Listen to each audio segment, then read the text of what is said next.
ঢ্যাঁড়স দিয়ে তো আমরা বিভিন্ন ধরনের রেসিপি বানিয়ে থাকি।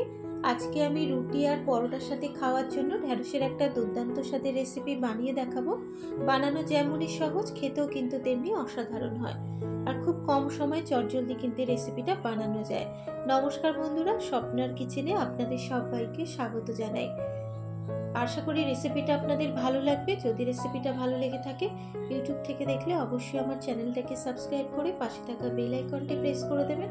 আর যারা ফেসবুক থেকে দেখছেন, অবশ্যই কিন্তু পেজটাকে ফলো করার অনুরোধ রইল। তাহলে ঝটপট দেখে নেওয়া যাক আমার আজকের এই রেসিপিটা। ঢ্যাঁড়সের এই রেসিপিটা বানানোর জন্য প্রথমে কড়াইয়ের মধ্যে দিয়ে দিলাম 2 চা চামচ একটু সর্ষের তেল। তেলটাকে খুব ভালো করে একটু গরম করে নেবার পর তেলের মধ্যে 2টো ডিম ফাটিয়ে দিয়ে দেবো। ডিমের মধ্যে একটু দিয়ে দেবো স্বাদ মতো নুন। নুনটা দেবার পর এবার ডিমের সাথে মিশিয়ে নিয়ে ডিমটাকে ভেজে ডিমের ভুজিয়া বানিয়ে নেব। ডিমটা ভাজা হয়ে যাবার পর এবারে ডিম ভুজিয়াটাকে একটা পাত্রের মধ্যে তুলে নেব।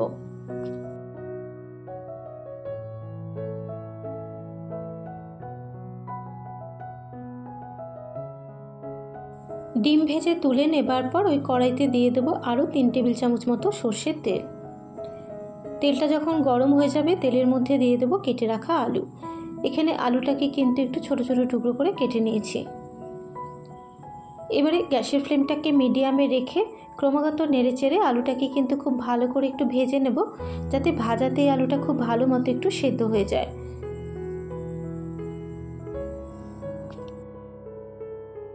মিনিট 2 সময় ধরে আলুটাকে ভেজে নেবার পর এবার এর মধ্যে দিয়ে দিলাম কেটে রাখা ঢ্যাঁড়স।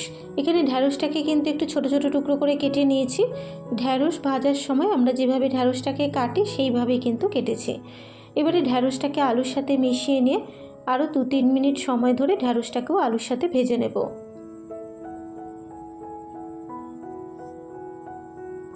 মিনিট 3 ভেজে নেবার পর এবার ঢ্যাঁড়স আর আলুর মধ্যে একটু দিয়ে দেবো স্বাদ মতো নুন, আর দিয়ে দেবো একটু 1/2 চা চামচ হলুদ গুঁড়ো।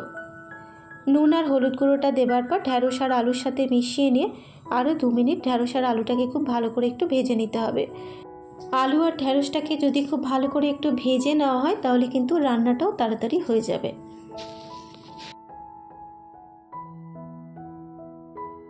ঢ্যাঁড়স আর আলুটাকে এখানে খুব ভালো করে একটু ভেজে নিয়েছি। এবারে ঢ্যাঁড়স আর আলুটাকে একটা পাত্রের মধ্যে তুলে নেব।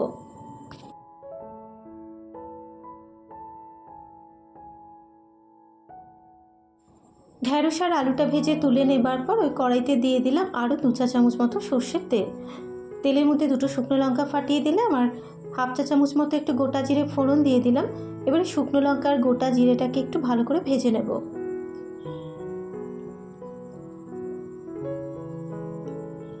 ফোড়ন থেকে যখন সুন্দর একটা গন্ধ বেরোবে, এবার এর মধ্যে দিয়ে দিচ্ছি পেঁয়াজ কুচানো। এখানে একটা বড় সাইজের পেঁয়াজকে কুচিয়ে নিয়েছি। পেঁয়াজটা দেবার পর এবার পেঁয়াজটাকে একটু লাল করে ভেজে নেব।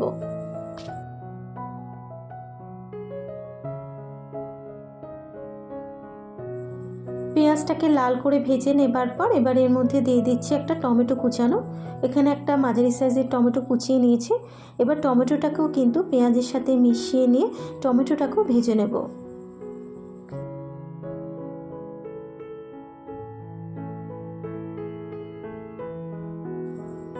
টমেটোটাকে ভালো করে ভেজে নেবার পর টমেটোটা যখন একটু নরম হয়ে যাবে, এবার এর মধ্যে দিয়ে দেবো 1/2 চা চামচ হলুদ গুঁড়ো, দেবো 1 চা চামচ জিরের গুঁড়ো, 1/2 চা চামচ দেবো ঝাল লঙ্কার গুঁড়ো, দেবো স্বাদ মতো একটু নুন, আর মশলাগুলো যাতে পুড়ে না যায় সেই জন্য দিয়ে দেবো খুব সামান্য পরিমাণ একটু জল।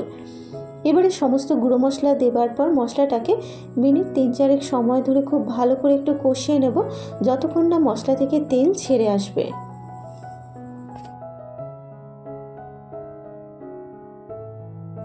মশলাটা ভালো করে কষিয়ে নেওয়া হয়ে গেলে এবার এর মধ্যে দিয়ে দেবো ভেজে রাখা ঢ্যাঁড়স, আলু, ডিম ভুজিয়া, আর দিয়ে দেবো কয়েকটা চেরা কাঁচা লঙ্কা।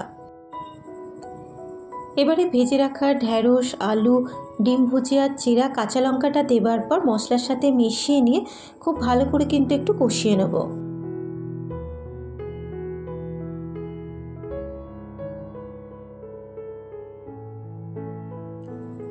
মশলার সাথে কষিয়ে নেওয়া হয়ে গেলে এবার এর মধ্যে দিয়ে দিচ্ছি খুব সামান্য পরিমাণ কিন্তু একটু জল।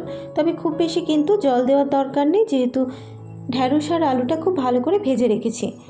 জল দেবার পর এবার খুব ভালো করে একটু মিশিয়ে নেব। জলটা মেশানো হয়ে যাবার পর এবার গ্যাসের ফ্লেমটাকে লোতে রেখে মিনিট 3-4 ঢাকা দিয়ে একটু রান্না করে নেব।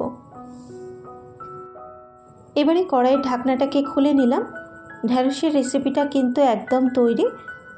আর ঢ্যাঁড়সের মধ্যে যে একটু জলজলে ভাব আছে সেটাকেও কিন্তু একটু শুকিয়ে নিয়েছি। এবারে সবশেষে ফ্লেভারের জন্য একটু ধনেপাতা কুচানো দিয়ে দেবো। ধনেপাতা কুচানোটা দেবার পর এবার খুব ভালো করে একটু মিশিয়ে নেব।